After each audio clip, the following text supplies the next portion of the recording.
Söz avasan Batı Türkiyet geçiren vatandaş şundak. Bu kızın Birleşken Devletler Teşkilatı Amerika Koşmuş Ştatları bilen Germaniya hükümetinin meselini şunda oturup koyganlığı bu Amerika'nın kalbisi, Germaniya hükümetinin kalbisi, bütün dünyadaki Amerika başçılığındaki Garp devletlerinin kalbisi. Şunca Tibet bilen Uygurların kalbisi. Bunak aytganda hazır tekşürüşkü yol koydu. Onun neticesi qanday olduğunu da qat'i nazar Xitoy xalqaro besim oldida tekşürüşkü yol koydu. Onun üstüge Prezident Trump 11 ayının 29 günü Argentina'da Reis Xi Jinping bilen görüşüdü. Bu qatim iki devlet o'rtasida savdo kelishimi, savdo to'g'risidagi ba'zi kelishimlar imzolanishi mumkin. Mushundaq ahvolda Jungo hukumati besim oldida bu qatim Amerika bilan Germaniyaning Birlashgan Davlatlar Tashkiloti tekshirish umiga avatish kerak degan taklifini qabul qildi degan. 6-isi so'zlandi bu ishdayle, 7-isi Xitoy hukumati qabul qildi. Hozir bu xabarda nima deyildi? Bu to'g'rida deyilgan gapini aytganda oz ko'riladigan bir ahvol. Chunki hozirgacha bizning bilishimizcha Birlashgan Davlatlar Tashkilotining kishilik huquq komiteti Jungodagi kishilik huquq ahvolini 3-qatim tekshirgan bo'ladi.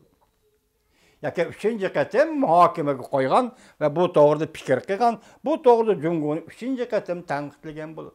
Lekin Jungo at Aylıxonga yol Sarıxonga degan bo'yicha Birlashgan Davlatlar Tashkiloti o'rtaga qo'yilgan fikrlar shuhbati qilibadi. Xitoy hassilab Uyg'urga, Tibetga zulm, sitem paydo qildi.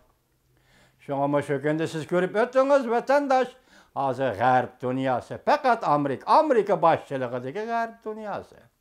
Undan boshqa Jungo, undan boshqa Uyg'urning do'sti yo'q. Qo'llig'isi yo'q, himoyachisi yo'q, hech kim yo'q. Siz ondan boshqa har qanday bir davlatda umid kutmang vatandosh. Chunki bu yerda bir nuqta aniq bo'lish kerakki, 20-asrdan boshlab bo'lib, Ikkinchi dunyo urushi oxirlashgandan boshlab dunyoga Amerika yetakchilik qilib kelyapti. Xitoyning tili bilan aytganda Amerika dunyo xo'jayin bo'lib kelyapti. Siz ham biz ham bugun ham Amerikaning 21-asrda dunyoga rahbarlik qilishini, yetakchilik qilishini, xo'jayin bo'lishini umid qilamiz. Shu vaqtda siz bilan bizga qo'limizni uzatadigan bir oftob chiqishi mumkin. Agar masala Amerikaning tashqi siyosiy oshkori bo'lmagan, lekin Amerikada o'tirib elib chiqmagan masala bo'yicha yoki kuzatishlar, mohiyatlar bo'yicha izlansak, agar Amerika Qo'shma Shtatlari Jungoda kommunizmni oxirlashtirishni nishon qildigan bo'lsa, vaqti sizning oldingizdagi Tibetning oldidagi ishlar ham kaskinlashidi, ham jiddiylashidu, ham jarayonlashidu, ham bir yo'riqlikdan nishona sizning oldingizga bizning Uyg'urning va Tibetning oldiga yetib kelishi mumkin vatandosh. Faqatla Amerika. Amerika gap qiladi, dunyoda shu gap bo'ladi. Amerika so'z qiladi, dunyoda shu so'z bo'ladi. Amerikaning bu o'rniga biz hurmat qilamiz. Ham Amerikaning mush o'rinda turib kelishini qo'llaymiz. Bugun endi hozir 8-kuni Amerikada saylam o'tkazildi. Bu bir odat. Har qanday prezident yangidan saylanib, o'tir mazgillik saylam kirganda yoki Kengash palatasidan ayrilib qoladi yoki Avam palatasidan ayrilib qoldi. Bu cho'ng ish emas. Lekin Xitoy umid bog'ladi. Ko'rdingizmi? Xitoy siz biz o'zimizni sodda desak vatandosh, Xitoy sizdimi, bizdimi sodda ekan. Sodligi qayerda desangiz, bu qatim Prezident Trumpning partiyasi, Cumhuriyetchilar partiyasi saylamda o'ng'izsizlikqa uchraydigan bo'lsa, Demokratlar partiyasi ustunlikni egallaydigan bo'lsa, Amerikaning Jungo qaratgan siyosatda o'zgarish bo'ldi. Ko'ring hamma sodlikni. Tevbi deyish bo'ladi. Siz bilan biz sodda bo'laylik, chunki huquqimiz yo'q millat. Xitoydek millatimiz sodda bo'lsa-da, kaltpan bo'lib qolgan bo'ladi. Kaltpan millat bo'lib qoldi. Men Jungolik shuni aytib qo'yayki, mayli Demokratlar partiyasiga Amerikada umid bog'lang, mayli navbatdagi Prezident Trumpning Cumhuriyetchilar partiyasiga so'q muomala qiling. Bu qat'iy nazar. Shuning ishiningki Jungolik apandi mayli Demokratlar partiyasining a'zosi bo'lsin, mayli Cumhuriyetchilar partiyasining a'zosi bo'lsin, bularning hammasi Amerikaliklardir. Amerikalikning o'g'il qiz farzandlaridir. Gördünüz başta nime dep geldik. Hazır Amerika Qo'shma Shtatlaridagi ikki partiya Jungo'ga qattiq qo'l siyoset yurgizish to'g'risida o'rtaq tunishga keldi deb keldik. Birdeklik ega deb keldik. Bugun so'zlaganligimiz nima dedik? Ikki partiya hozir mo'rini mo'riga terib baslashyapti. Kim Jungo'ga qattiq qo'l siyoset yurgizadi degan mavzu bo'yicha, siyoset mavzu bo'yicha, temalar bo'yicha baslashyapti. Demek, Jungo'luk sizga nisbeten aytganda bu ağır iş. Onun üstüge hakikaten birinci aydan başlap aldığımızdaki birinci aydan başlap Amerika Devlet Meclisi özgürüş bu. Eğer köp sallıklı egerlegen Demokratlar Partisi'nin övetki daisi Nancy Pelosi hanım yanılar Amerika'da 3. kol bulup oturgu çıkıdığan bolsa, yaka Avam Palatası'nın başlığı bulup oturgu çıkıdığan bolsa, Nancy Pelosi hanımның kim ekanligi Jungo'luk efendiler biz Uyg'urlar va Tibetlar qaraganda sizlar ko'proq tanishliq deyman.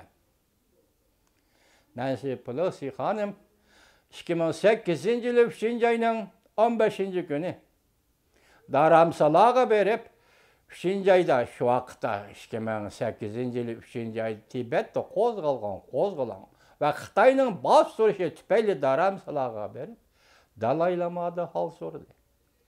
Nancy Pelosi hanım 2017-yil 5-oyning 10 kuni yana shu Dharamsalaga berib Tibetning dayi sargardan dayi Dalai Lama bilan ko'rishdi.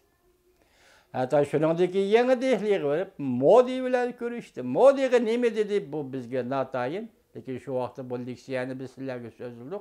Men yig'ishtirib aytsam, Nancy Pelosi hanım Demokratlar Partisining navbatdagi Avam Palatadagi o'rni qarab o'zgarib, Avam Palataga boshliq bo'lishi mumkin bo'lgan Nancy Pelosi hanım hech nimadan boshqa Amerikaning tashqi siyosiy bu nuqtalardan boshqa va Dalai Lamani bek yaxshi ko'radigan ayol. Tibet masalasiga bek cho'nqur ko'ngil bo'ladigan ayol. Agar o kishi bu qatim Avam Palatasida huquq bashi keldigan bo'lsa, Xitoy hukumati sizga nisbatan dal mushundaq kundamasdan Prezident Trump hukumati savdo siyosatiga sizga qattiq bosim ishlatayotgan mushundaq bir paytda bu haqiqatan sizga avorchilik deyman, Jungo'luk apandilar. Lekin oxirida nima qilamiz? Oxirida nima dedik? Siz o'zingiz qo'shilib siz bugun chet el siyosiy yo'llarning, siyosiy arboblarning shundaqla navbat Jungo'da turayotgan baş elçilerinin Tibet qatarlıq joylarni cümleden Şinjan qatarlıq joylarni tekshirishga ruxsat qilibsiz. Bu bir zo'r g'alaba. Belki siz uchunmi shunday g'alaba? Siz bu yo'lga davomli oyoq bosasiz, oyoq tashlaysiz, bu yo'lda mangisiz, cho'qim bu yo'lga kelasiz degan edik biz leksiyalarimizda. O'tganda Chimpokong dedi, "Ah bayroqni qayerga qadaydi Jungo" degan so'zni o'ttirib qo'ydi. Biz bu to'g'ri leksiya so'zildik. Hozir buni oq bayroqmi demay turayli.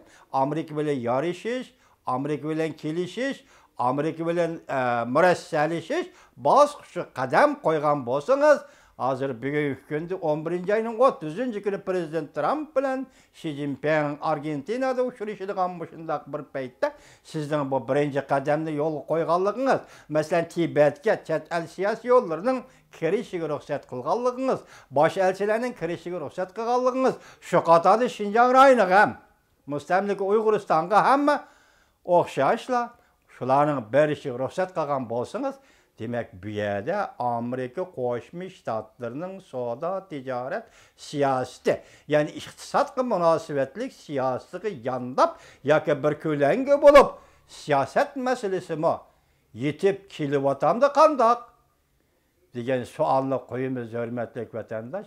Bana savol qo'ygan vatandoshim, mana shunday kuzatsangiz, shunday tushunsangiz bo'ladi.